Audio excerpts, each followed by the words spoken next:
Another night, another talk update at 9:30 p.m. PST, September 12th. And Hurricane Lee has a very large eye, 40 nautical miles wide. Convection has cooled. I mean, it's looking pretty good tonight. I mean, look at that. Finally, one big eye. Uh, anyway, I mean, that's Margaret. Here's Lee. The will is 100 knots for us advisory. It's moving northwestward with a motion of 320 by 6. Um, anyways, they expect the system to hold steady during the next 12 hours, then start weakening. We can show you the track. It takes it toward Atlantic Canada. Close to Maine, some of the ECMWF and GFF actually take it at the Maine tonight. I mean, chances are increasing. Look at the GFS enablers. I mean, some of them do exactly that, are very close. This is 18Z. The ZIL-Z I've seen are definitely closer. Here's the chance D should weaken quite a bit before landfall. So we don't expect a particularly strong storm, probably strong tropical storm or weak hurricane, but we actually could have an American landfall with this system. Here's Margaret. It's 75 knots. I'd say it's probably closer to 80, 85. That's a very well-defined eye. We can look at the models for this system.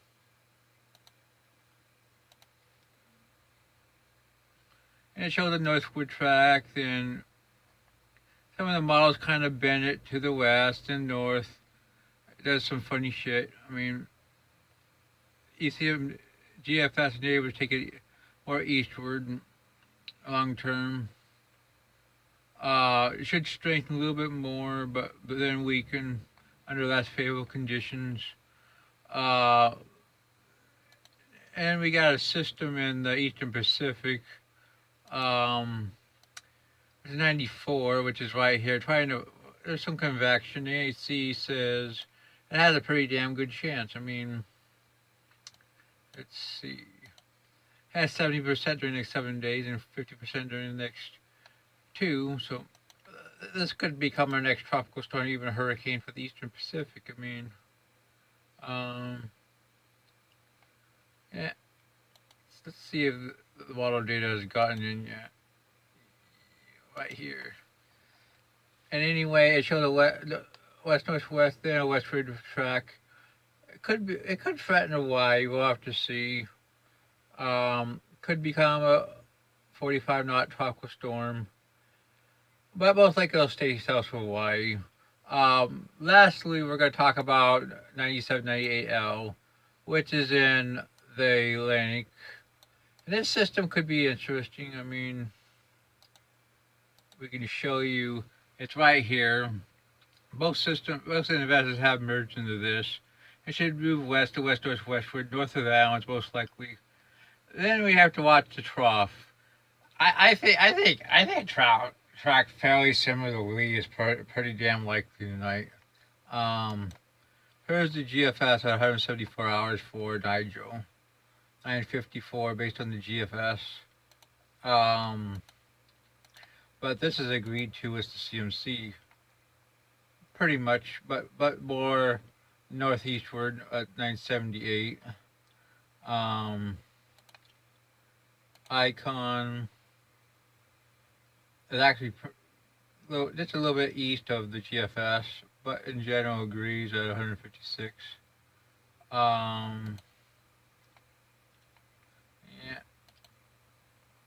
Well, right now I think chances of formation are very high.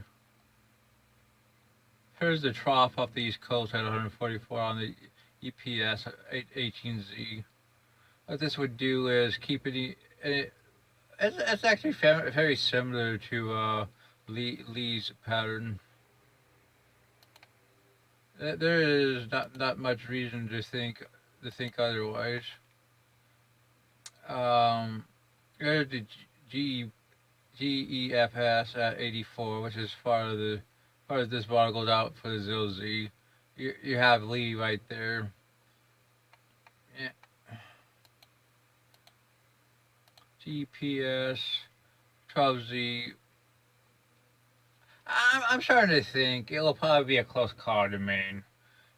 Um, the pattern is starting to favor it. Models are favoring it. I could probably let's see if I can find the models I posted. Here's the GFS ZIL-Z in the main. I mean, the ECMWF for 18Z, very close to main, the operational, but a lot hitting main. EPS ZIL-Z, very close to main. I mean, right now I'm gonna say 40% chance of a mainland fall, 60% chance of Atlantic Canada landfall, and but if, there could be a pretty good impact on New England. Nigel is likely to become a hurricane. Head north of the islands and have a similar pattern to Lee, but so I don't think it has much of a chance to impact Florida or maybe the southeast United States. But this could be something to watch for Atlantic Canada, even New England again. Which is typical because when patterns set up, I mean they often repeat. I mean, Margaret will head northward, then northeastward, weaken. 94 will likely straighten into a tropical storm and could threaten. Oh, why? That's your tropical update.